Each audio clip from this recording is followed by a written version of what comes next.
So let's start the next topic of EMI, a very, very important topic. The topic is, write down the topic. The topic is methods of producing EMF. Topic is methods of producing EMF. EMF को produce करने के methods की बात करेंगे आज हम. Means अगर आपने किसी भी कॉइल के अंदर EMF या इंड्यूस करंट बनाना है तो उसके लिए आपको क्या मेथड यूज करना पड़ेगा. एक बार सभी ध्यान से बोर्ड पे देखोगे.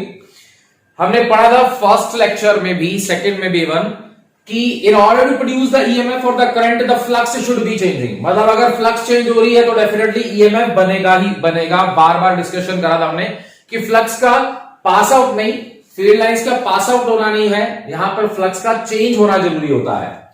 आज हम बात करेंगे कि अगर आपने किसी भी कॉइल के अंदर ईएमएफ प्रोड्यूस करना है तो क्या क्या मेथड्स हम यूज कर सकते हैं.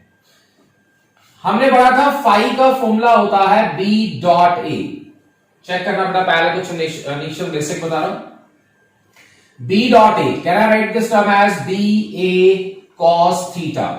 Tell me what is theta. Theta is the angle between magnetic field B and A. Yes, and A, that is area vector. Now the point is once again, अगर आपने किसी कॉइल के अंदर EMF बनाना है तो EMF बनाने के लिए आपको फ्लक्स को चेंज करवाना पड़ेगा.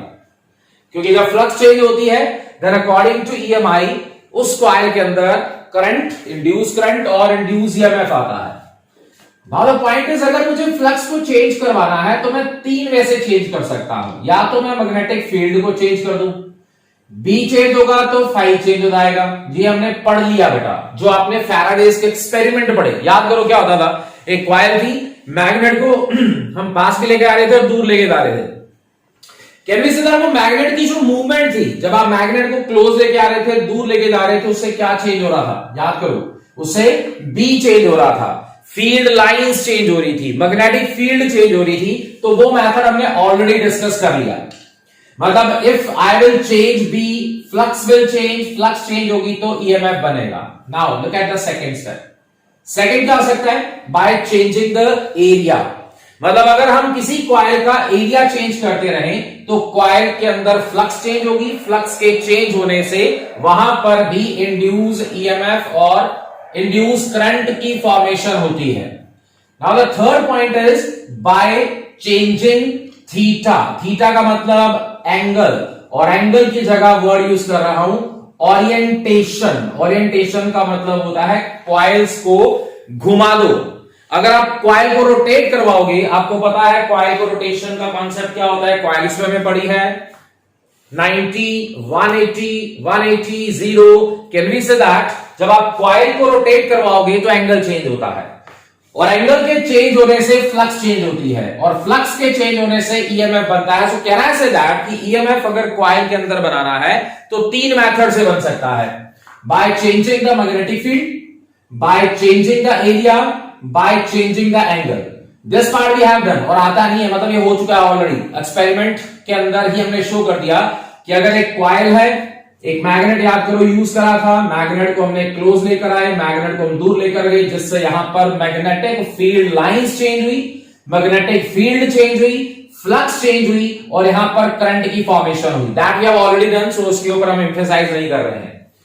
मींस अगर हमें ईएमएफ प्रोड्यूस करना है तो आज हम ट्राई करते हैं the second method, how to produce EMF in a coil by changing the area. तो पहले जल्दी से लिख लो, ये वाला स्टेप लिख लो जल्दी से. As we know phi is equal to B A cos theta. अरे phi is equal to B A cos theta. Phi is equal to B A cos theta. In order to produce EMF, in order to produce EMF, the flux should be changed. In order to produce EMF, flux phi should be changed. Flux should be changed, and phi can be changed. Phi can be changed. Phi can be changed. हाँ जी बेटा बोलो. First, by change B. Yes, that is magnetic field. by changing B. Second, by changing A, that is area of coil. And the third one, by changing theta, जिसको हम orientation बोलते हैं। मतलब अगर आप कॉइल को रोटेट करवाना शुरू कर दो, एंगल चेंज करना शुरू कर दो, तो एंगल के चेंज होने से फ्लक्स चेंज होगी और फ्लक्स के चेंज होने से इंड्यूस ईएमएफ बनेगा। सो कैन आई से that the EMF can be induce in the coil by the three method, by changing magnetic field, by changing area, and by changing angle, that is theta. So let's start topic that we have already done. So we are going to start production of induced EMF by changing area. जल्दी से heading लिख लो, production of induced EMF by changing area. Production of induced EMF by changing area. Production of induced EMF by changing the area. Now in this case, in this topic, हमें area change करना है और area को change करके हमें flux को change करवाना है और फ्लक्स को चेंज करवा के हमें इंड्यूस्ड ईएमएफ बनाना है। आज वाला सारा टॉपिक डायरेक्शन बेस्ड है, इसलिए प्लीज बहुत आराम से डिस्कस करते हैं, एक एक स्टेप सबको क्लियर होना चाहिए। तो सबसे पहला काम हम बनाते हैं मैग्नेटिक फील्ड। बी चेंज नहीं करना है, इसलिए यहां पर हमने मैग्नेटिक फील्ड यूनिफॉर्म शो कर दी। जल्दी से डायरेक्शन बता दो। This is B, invert. The direction is invert. Okay, so अब हमें क्या करना है, इस मैग्नेटिक फील्ड के अंदर एक कॉइल रखनी है। ये हमने यहां पर एक कॉइल रख दी। इस कॉइल के अंदर, बेटा इसको मैं रब कर रहा हूं, ये डेफिनेटली इसी के अंदर है, आप बना लेना, कोई प्रॉब्लम नहीं है आपको। अदरवाइज कुछ वैल्यूज, कुछ पैरामीटर्स लिखने हैं, कंफ्यूज हो गई। यहां पर हमने कॉइल यूटिलाइज करी। Let the coil is P, Q, R and S। इस कॉइल की लेंथ है L और ब्रेड्थ है X। इस कॉइल का एक इंपॉर्टेंट पैरामीटर क्या है कि इस कॉइल की RS जो साइड है वो मूवेबल है, वो मूव कर सकती है। मतलब आप इसको इस डायरेक्शन में भी लेके आ सकते हो, आप इसको बाहर भी लेके जा सकते हो। कैन वी से दैट अगर ये वाली साइड को मैं मूव करवाऊं तो इससे इस कॉइल का एरिया चेंज हो सकता है। बोलो जल्दी। पहले अगर मैंने मूव नहीं करवाया, एरिया बता दो जल्दी। Is it length into breadth, L into X हो गया? जल्दी बोलो यार, सही है? Yes sir. Area is L into X। But अगर मैं इस कॉइल के RS साइड जो है दैट इज मूवेबल, अगर मैं इसको इधर मूव करवाऊं तो एरिया कम हो जाएगा। अगर मैं इस साइड को बाहर मूव करवाऊं तो एरिया बढ़ जाएगा, क्योंकि दोनों कंडीशन में एरिया क्या हो रहा है, एरिया चेंज हो रहा है। क्योंकि अगर एरिया चेंज होगा तो फ्लक्स चेंज होगी, और अगर फ्लक्स चेंज होगी तो इंड्यूस ईएमएफ बनेगा। सो हमने क्या करा, यूनिफॉर्म मैग्नेटिक फील्ड बनाई, उसके अंदर एक कॉइल को प्लेस करा। कॉइल है बेटा P, Q, R and S।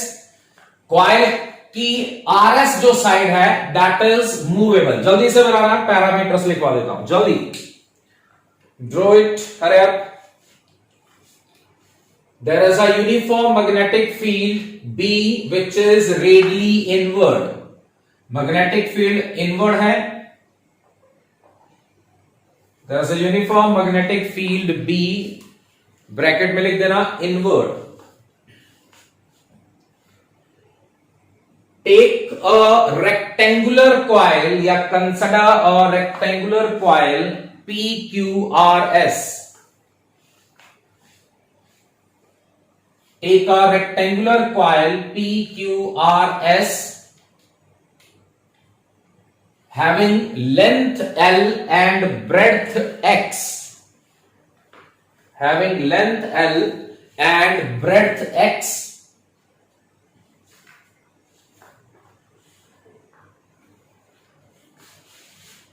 RS arm of the coil is movable. RS arm of the coil is movable. RS ARM side लिख सकते हो, या side RS is movable. Look at the board very carefully. पहले से भी मुझे देखकर ये बताओगे, फ्लक्स का फॉर्मूला सबको पता है, फ्लक्स होती है B इंटू ए। बेटा फ्लक्स तो पास होगी ना, डेफिनेटली होगी, मैग्नेटिक फील्ड भी है, एरिया भी है, तो फ्लक्स पास आउट होगी। फ्लक्स का फॉर्मूला होता है B into A. Can I right B into L into x, this is the flux through this coil. I am not saying changing, मैं बोल रहा हूं फ्लक्स पास आउट होगी। Flux तो होगी डेफिनेटली, मैग्नेटिक फील्ड भी है, एरिया भी है, तो B into A, B dot A क्या होता है, फ्लक्स होती है। बट हमने यहां पर फ्लक्स निकाल ली, बट ये तो फ्लक्स निकाल ली, यहां पर फ्लक्स पास हो रही है या मैग्नेटिक फील्ड लाइन इस पर्टिकुलर एरिया में से पास आउट हो रही है, तो flux is there. But EMF तो तब बनता है जब फ्लक्स चेंज होती है। जल्दी लिखना, the flux through the coil, the flux through the coil, but once again it is not changing yet. मैंने बोला the flux through the coil, that is phi is equal to BA, that is B into area. Area क्या होगा बेटा, it is length into breadth, that is L into x. अभी flux हमने लिख दिया, the flux through the coil is phi is equal to BLX. अब ध्यान से सुनना, अगर मैं RS आर्म को मूव करवाऊं इस साइड पर, when, अभी पहले सुनो, when RS side move with velocity v, उससे क्या होगा देखो, then area of coil changes. हाँ है ना, अगर मैं इसको इस साइड में मूव करवाऊंगा तो एरिया चेंज होगा, टर्म आ गई एरिया चेंज। अगर एरिया चेंज होगा, फाई का फॉर्मूला B इंटू ए। बेटा पहले तो फ्लक्स है, अब जैसे मैंने उसको मूव करवाया उससे क्या हुआ, एरिया रिड्यूस हुआ। एरिया रिड्यूस होगा तो फ्लक्स भी रिड्यूस होगी।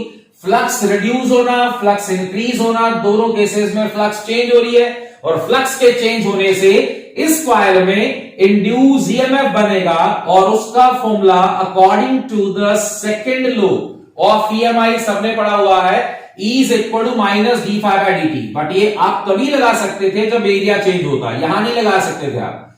जब RS साइड मूव करेगी with the velocity v, then the area of the coil changes. पहले जल्दी वाली लाइन लिखना, ये नहीं लिखना अभी, यहां तक लिखो। When RS side moves with velocity v, when RS side moves with the velocity v, then area of the coil changes. Then area of coil changes. Due to this, flux changes. Area of the coil changes. Due to this, flux changes. Due to this, flux changes, and an induced EMF produced in the coil. And induced EMF produced in the coil. Induced EMF produced in the coil, that is E is equal to minus d phi by dt. E is equal to minus d phi by dt. Last step check कर लो. So E is equal to minus d phi by dt. Minus d by dt as it is. बेटा phi आपने निकाल रखा है. The value of the phi is BLX. E is equal to minus, चलो इसको B भी बाहर निकाल देता हूं, यूनिफॉर्म है, लेंथ भी चेंज नहीं होगी। देखो चाहे कॉइल ऐसे लेकर आओ चाहे ऐसे लेकर आओ, क्या चेंज नहीं होगा, L चेंज नहीं होगा। कॉइल इधर लेकर आओ उधर लेकर आओ तो चेंज क्या होगा, X चेंज होगा। तो मैंने क्या लिख दिया, B भी सेम रहेगा, यूनिफॉर्म फील्ड थी बाहर निकाल लिया, L लेंथ भी चेंज नहीं होगी बाहर निकाल ली। बाकी क्या लिख दूं, minus D by D T, sorry D by D T of minus X लिख देता हूं, या माइनस बाहर यूटिलाइज कर लो, D X by D T लिख देता हूं। बेटा dx by dt, can I write the dx by dt as v? अरे यार वेलोसिटी क्या होती है, the rate of change of distance या डिस्प्लेसमेंट। ये एक तरह से डिस्टेंस था, जो अगर आप कॉइल इधर लेकर जा रहे हो या क्वाइल को इधर लेकर जा रहे हो साइड को, उससे x चेंज होगा और x the rate of change of x will provide us the velocity. यहां पर एक छोटा सा पॉइंट जो सबने नोटिस कर लिया होगा, यहां पर आपने क्या लिखना है, velocity is equal to minus dx by dt। तो आप माइनस शायद इसके अंदर भी यूटिलाइज कर सकते हो। अब इसका रीजन कोई बताएगा बच्चा, why minus dx by dt is equal to velocity? सोचो ध्यान से, why Because the arm is moving inward. Can we say that इस वेलोसिटी से x बढ़ रहा है या कम हो रहा है? जल्दी बताओगे। कट रहा है सर, अगर हो रहा कम घट रहा है। अगर ये वाली साइड v वेलोसिटी से मूव करेगी बेटा तो x रिड्यूस होगा। तो हम कह सकते हैं कि वेलोसिटी रिड्यूसेस x। बेटा अगर मैं इसको इधर लेकर जाता तब मैं इसको पॉजिटिव लिखता, but can we say that अगर मैं इस आर्म को इस साइड पर लेकर आ रहा हूं, इस साइड पर लाने से वेलोसिटी तो आ रही है, बट वेलोसिटी के आने से x क्या हो रहा है, रिड्यूस हो रहा है। दैट्स व्हाई हम यहां पर मेंशन भी करेंगे कि velocity reduces x। That's why मैंने वेलोसिटी को लिखा minus dx by dt। So we got a very very important formula of this chapter, that is अगर एक क्वाइल है जिसकी लेंथ गिवन है, मैग्नेटिक फील्ड में रखी और वो v वेलोसिटी से मूव कर रही है, तो उस क्वाइल के अंदर एक ईएमएफ इंड्यूस होगा जिसका फॉर्मूला है E is equal to BLV, where B stands for magnetic field, L is the length and V stands for the velocity. So write down the next topic, motional EMF. The next topic is motional EMF. Motional EMF bracket में लिख देना, by Lorentz force, by Lorentz force. Please listen very carefully. This topic is purely direction based, जिसके अंदर हम previous chapters के topics भी utilise करेंगे। सो बेटा प्लीज इस टॉपिक को ध्यान से क्लियर करना। Again the same one, uniform magnetic field B which is radially inward as it is. Again we have to place a coil inside it, जैसे पिछले टॉपिक में लिखा था, इसके अंदर हम एक coil place करते हैं। The coil is again वही same P, Q, R and S. Again the same prop part बेटा, इस coil की RS साइड जो है वो मूवेबल है। The RS side of this coil is movable. It is a conductor. PQRS is a coil. Coil conductor है जिसके अंदर RS side movable है and the coil is moving with the velocity v. बिल्कुल same diagram, but इसके अंदर हमें अब Lorentz force को यूटिलाइज करना है। Again, there is a uniform magnetic field which is radially inward. There is a rectangular coil that is PQRS. We are not taking the length breadth. कोई problem नहीं है इसमें, क्योंकि अब हम इसमें EMF प्रोड्यूस करेंगे by using the Lorentz force. So we are not using the length and the breadth here. Again, this is a movable, is having a movable arm. This is a conductor conducting movable arm RS, which can move either in this direction or in this direction. अगर ये side move करेगी तो उससे area change होगा, area change होगा तो flux change होगी, और फ्लक्स के चेंज होने से यहां पर इंड्यूस ईएमएफ बनेगा। तो बच्चों ध्यान से सुनना, फिर बता रहा हूं, ये बहुत ही इंपॉर्टेंट और टिपिकल एस्पेक्ट आता है। मैंने बोला this is a conductor, conductor होगा तो कंडक्टर के अंदर होते हैं, थोड़ा सा इसको इनलार्ज कर देता हूं, क्लियर हो रहा है। ये कंडक्टिंग साइड है। कंडक्टर की अगर बात कर रहा हूं तो कंडक्टर के अंदर होते हैं free electrons. There are the free electrons in the conductor. चलो बेटो अब ध्यान से देखना इसके अंदर क्या क्या फॉर्मूले यूटिलाइज करें। कहना ऐसे इलेक्ट्रॉन का मतलब चार्ज हो गया।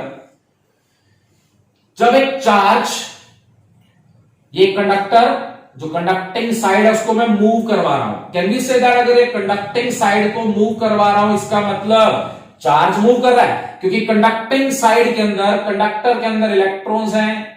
जब ये कंडक्टर मूव करेगा मतलब चार्ज मूव करेगा, इसके अंदर इलेक्ट्रॉन्स हैं मतलब चार्ज है, v वेलोसिटी से मूव कर रहा है, मैग्नेटिक फील्ड में प्लेस कर रखा है। सबको पता है जब एक चार्ज q v वेलोसिटी से मैग्नेटिक फील्ड में मूव करता है तो उसके ऊपर एक फोर्स लगती है, इट इज QVB।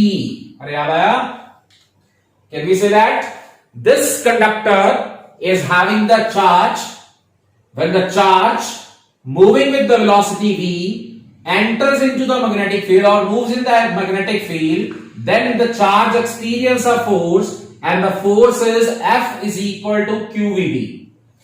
बेटा हम तो इलेक्ट्रॉन की बात कर रहे हैं, आपको मैंने बता रखा है आप सारा प्रोसेस पहले पॉजिटिव चार्ज के लिए निकाल लिया करो और फिर क्या करते होते हैं लास्ट में अगर इलेक्ट्रॉन हो तो? यस, तो हम डायरेक्शन को रिवर्स कर देते होते हैं। सो अभी किसी ने लिखना नहीं है, पहले मैं पूरा टॉपिक कंप्लीट करूंगा फिर, क्योंकि बहुत सारी डायरेक्शन वाले टर्म्स लिखवाने वाली हैं। तो सबसे पहले हमने चेक कर लिया कि जब कोई कंडक्टर है जिसके अंदर चार्जेस है, इलेक्ट्रॉन्स है, v वेलोसिटी से मैग्नेटिक फील्ड में मूव करेगा, then it experience a force, और फोर्स का फॉर्मूला लिख दिया QVB, F के साथ M लगा देता हूं। याद है FM का मतलब होता था मैग्नेटिक फोर्स, तो ये मैग्नेटिक फोर्स है जो आपने मैग्नेटिक इफेक्ट ऑफ करंट के अंदर पढ़ रखी है। So I got a formula for the force as F is equal to QVB। अब वापस आते हैं डायरेक्शन पे। याद है फोर्स के लिए हम फ्लेमिंग का लेफ्ट हैंड रूल यूज करते होते थे, रिकॉल करवा दूं जल्दी से। फ्लेमिंग का लेफ्ट हैंड रूल क्या होता था? The first finger is for magnetic field, velocity, force, B V F। याद है सबको?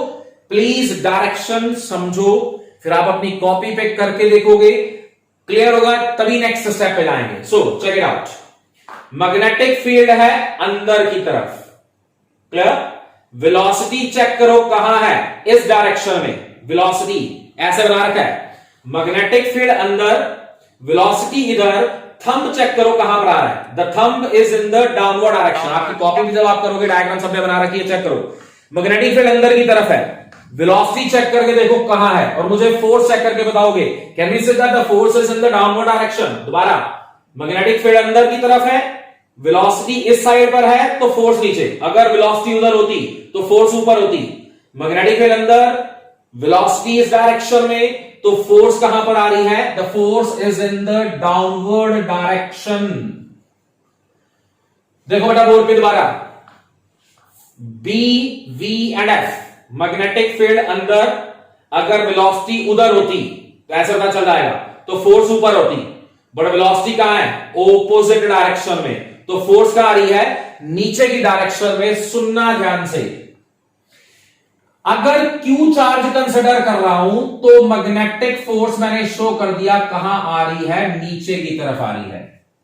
तो मुझे यह बताना, ये तो मैग्नेटिक फोर्स पॉजिटिव चार्ज के ऊपर आ रही है। अगर मुझे इलेक्ट्रॉन को देखना हो तो बताना जल्दी से क्या कर देते हैं डायरेक्शन को, जल्दी बोलो।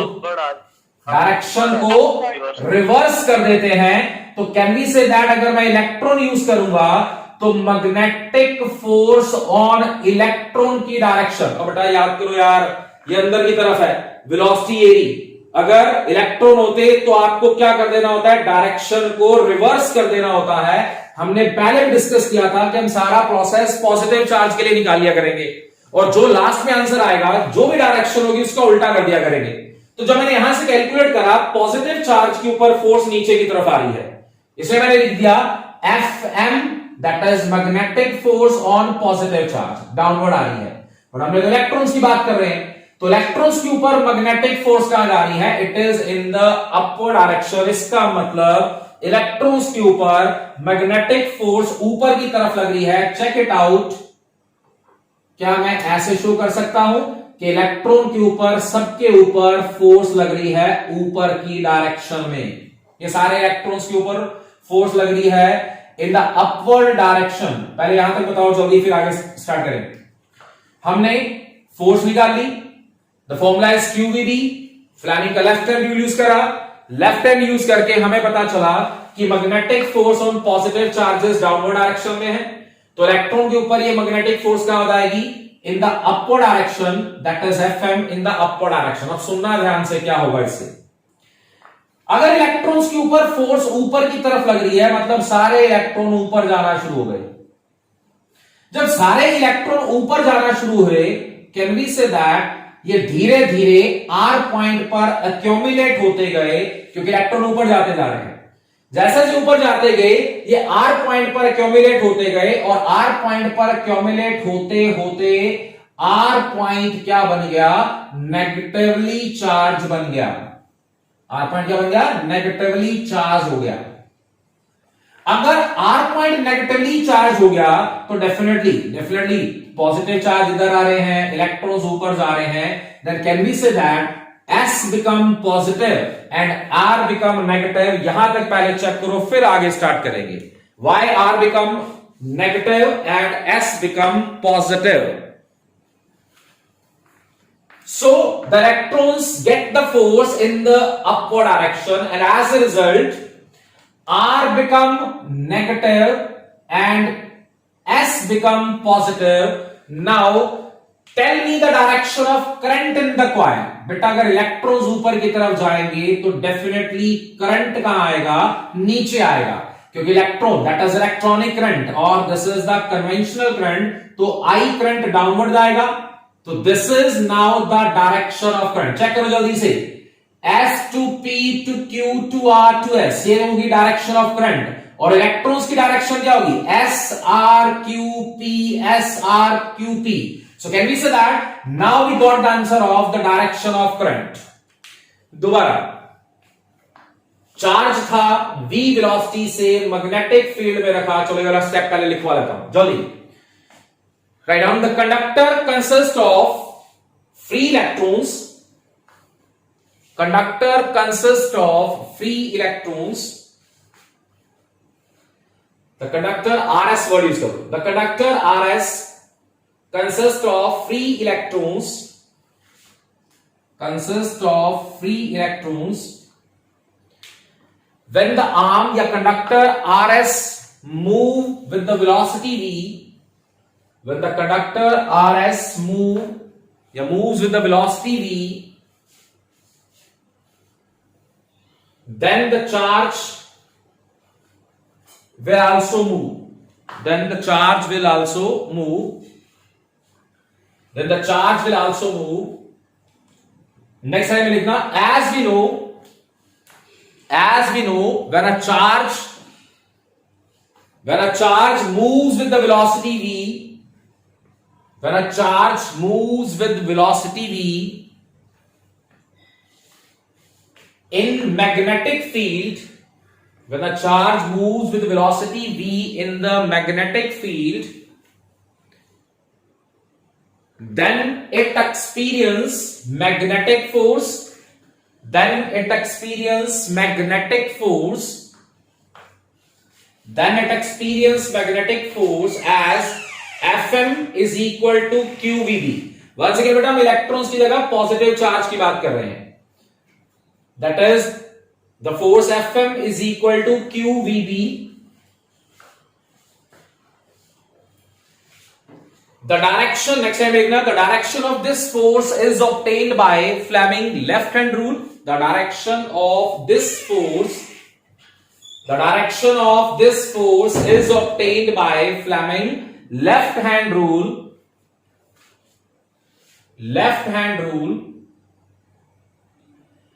And due to this force,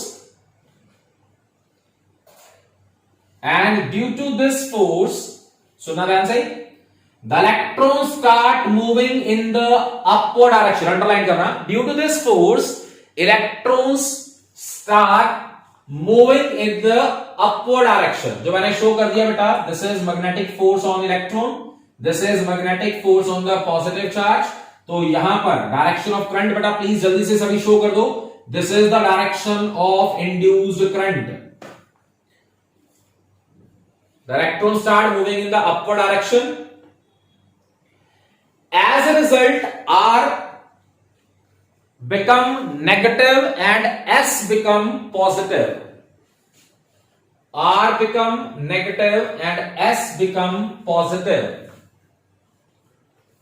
R become negative and S become positive. First equation हमने लिख दी। अब लास्ट इंपॉर्टेंट एस्पेक्ट, हमने इनिशियली बात करी कि आप यूज द लॉरेंट्ज फोर्स। तो लॉरेंट्ज फोर्स के अंदर मैग्नेटिक फोर्स भी थी और इलेक्ट्रिक फोर्स भी होती है। मैग्नेटिक फोर्स तो हमने लिख लिया, अब इलेक्ट्रिक फोर्स क्या है? But I am removing this part क्योंकि सारा प्रोसेस इलेक्ट्रॉन का था, तो मैंने इलेक्ट्रॉन के ऊपर फोर्स लिख दी कि magnetic force of the electron is in the upward direction, और इससे सारे इलेक्ट्रॉन आर पे चले गए, R become negative, S become positive. अब आप ध्यान से देख के बताओगे, क्या आपको एक और फील्ड दिख रही है? That is called as an electric field. एक साइड पॉजिटिव बन चुकी है, एक साइड नेगेटिव बन चुकी है। आपको पता है when positive and negative are there, तो एक इलेक्ट्रिक फील्ड भी सेटअप हो जाती है। ध्यान से देख के बताना, due to this electrostatic field, electrostatic field का फॉर्मूला भी लिख दूं, it is F by Q। और ये भी ध्यान होगा आपको कि intensity has the same direction along which the positive charge will move. ये याद होगा सबको। द इंटेंसिटी की डायरेक्शन की अगर मैं बात करूं बेटा, अगर मैं पॉजिटिव चार्ज की बात करूं, तो पॉजिटिव चार्ज पर इलेक्ट्रिक, पहले तो इलेक्ट्रिक फील्ड की डायरेक्शन जल्दी से बता दो। Is it from positive to negative? This is the direction of electric field, this is the direction of electric field. But सारा प्रोसेस किसका चल रहा है? इलेक्ट्रॉन का। मतलब वैसे लिख देता हूं, electric field on positive charge की डायरेक्शन ऊपर की तरफ है। तो जल्दी बताना इलेक्ट्रॉन के केस में क्या होगी?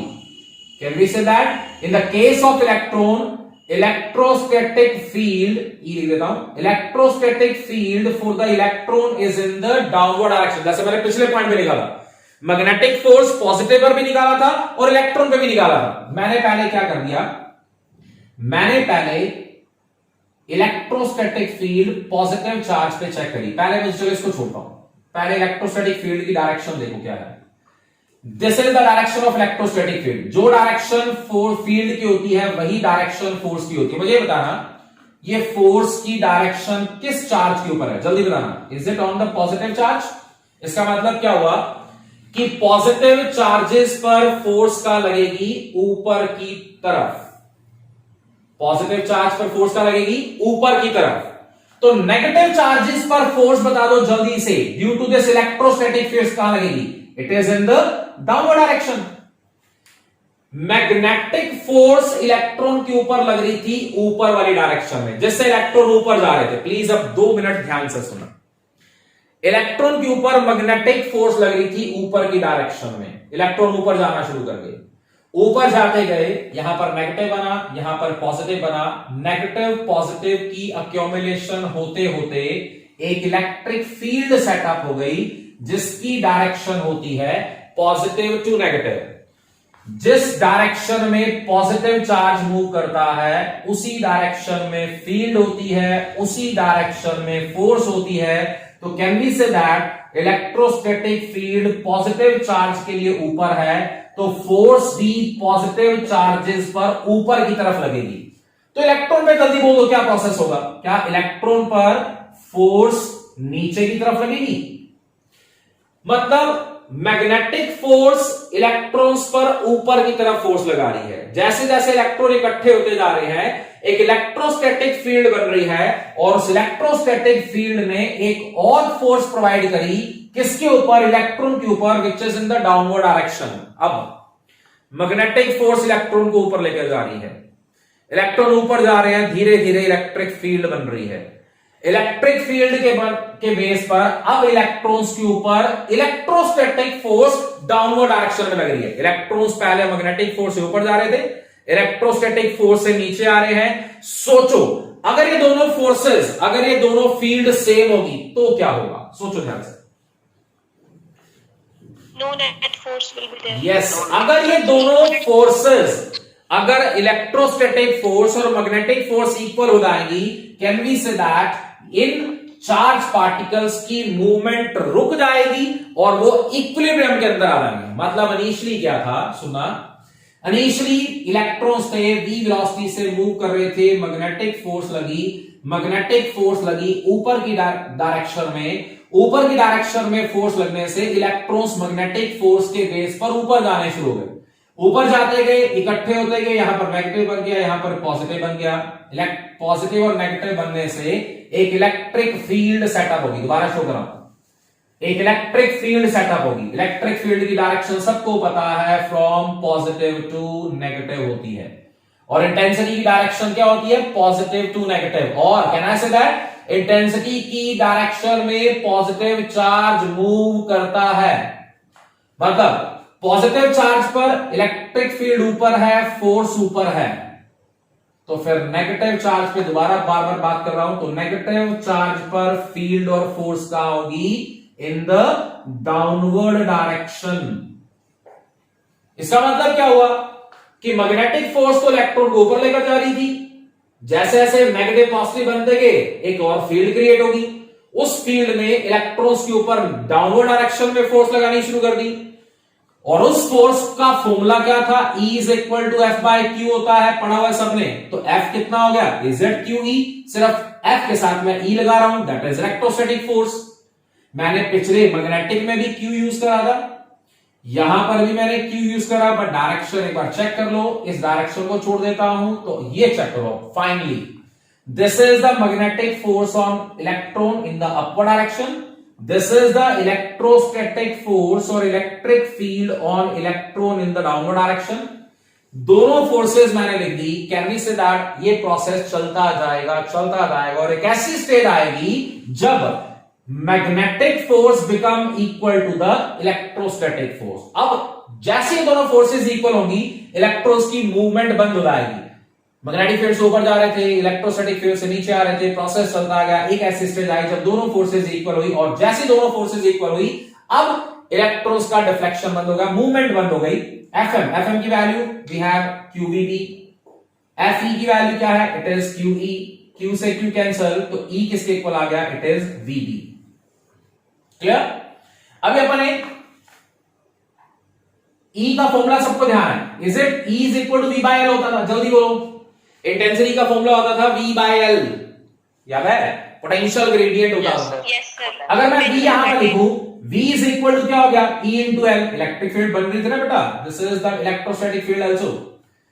तो V is equal to, V का मतलब यहां पर पोटेंशियल होता था, तो याद होगा सबको कि potential is nothing simply the EMF। हाँ बोलो जल्दी, पोटेंशियल और ईएमएफ एक ही बात होती है। EMF electromotive force is simply the potential difference. तो मैं V की जगह E लिख रहा हूं, E आपने निकाल लिया, कितना है VB, L साथ में एज इट इज, तो E का फॉर्मूला देखो क्या आ गया, is it BLV। Last answer check करो जो पिछले टॉपिक में लिखा था, क्या ईएमएफ का फॉर्मूला BLV पढ़ा था? यहां पर भी सेम आंसर आया, the EMF is BLV, but यहां पर जो आपने BLV निकाला वो निकाला लॉरेंट्ज फोर्स से, जिसके अंदर आपने मैग्नेटिक फोर्स भी बनाई, जिसके अंदर आपने इलेक्ट्रोस्टैटिक फोर्स भी बनाई, उन दोनों को इक्वेट भी करा, and by equating these, as we know, by equating these two we got the same answer, that is EMF induced in a coil when it is moving with the velocity v is BLV। Length लिखना लिख लो, L use कर लो, क्योंकि हमने distance change नहीं करा, हमने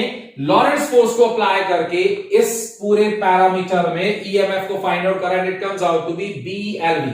मुझे सिर्फ ये बताओगे, ये पॉइंट मुझे ध्यान है कि आपको क्लियर हो चुका है, ये वाला पॉइंट सभी ध्यान से बताओ। जब नेगेटिव ऊपर चले गए, पॉजिटिव यहां चले गए, तो इलेक्ट्रिक फील्ड सेटअप होगी जिसकी डायरेक्शन होती है पॉजिटिव टू नेगेटिव। ये पॉजिटिव, जिस डायरेक्शन में पॉजिटिव चार्ज होता है उस डायरेक्शन में इलेक्ट्रोस्टैटिक फील्ड की डायरेक्शन शो कर दिया अपन। पॉजिटिव चार्ज के लिए इलेक्ट्रिक फील्ड ऊपर है, तो नेगेटिव चार्ज के लिए फील्ड और फोर्स कहां है, डाउनवर्ड डायरेक्शन में। I think it's clear to you. Process चलता जाएगा, एक ऐसी स्टेज आएगी जब ये दोनों फोर्सेस इक्वल हो जाएंगी, दोनों को इक्वेट करके हमें फाइंड आउट करना है the EMF induced in the coil is E is equal to BLV। So when S become positively charged and R become negatively charged, write down, an electric field is set up। एक बार दोबारा सारा discuss कर लेते हैं। S become positive, R become negative, so an electric field is set up, an electric field is set up, due to this electric field, due to this electric field, the force The electrostatic force on the charge is, ये वाला बेटा complete कर दो. Due to this electric field, the electrostatic force on the charge is Fe is equal to QE. बेटा ये forces की direction ध्यान से बना लेना. The electrostatic field is QE. The direction of this electrostatic force,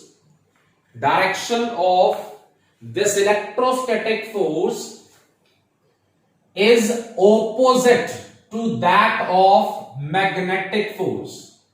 The direction of electrostatic force is reverse as that of magnetic force. ये होगी electrostatic force, ये है magnetic force, दोनों opposite direction में.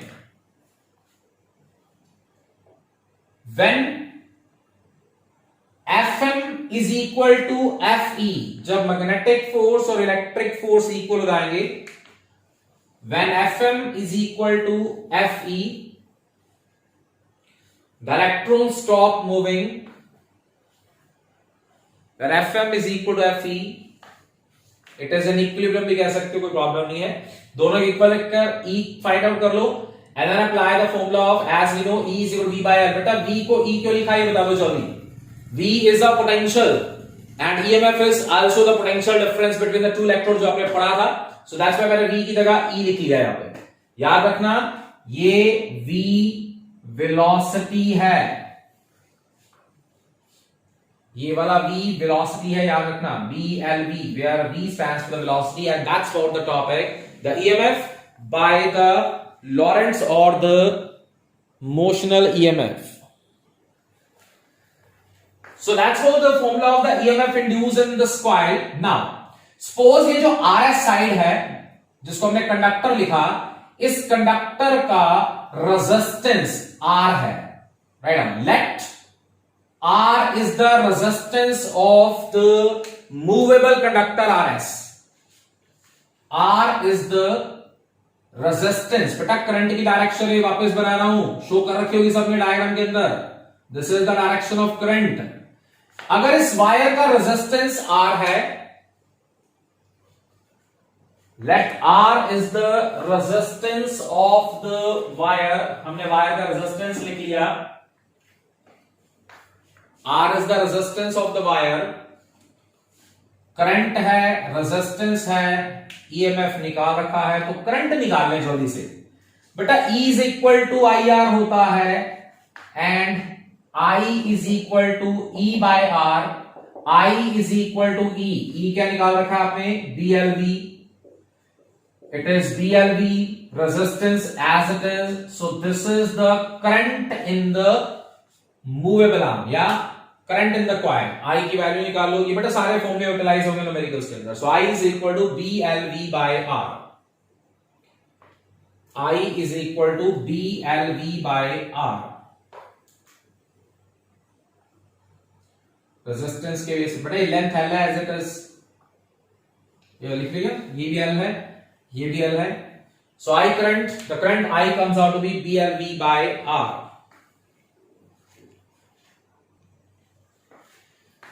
Now I current flows through this arm. Length of this arm is given. Magnetic field में place कर रखा है.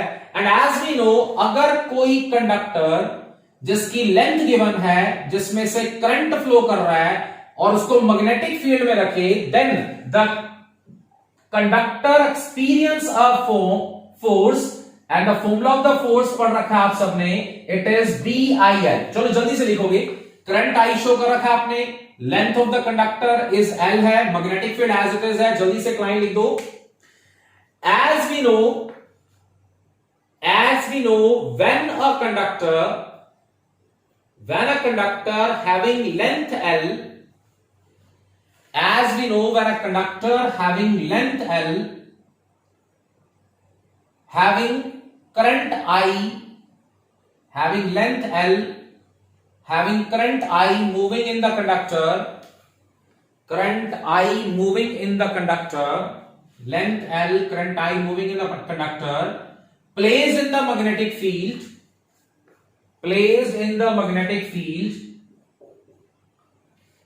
will experience a force, will experience force जिसका फॉर्मूला था F is equal to BIL।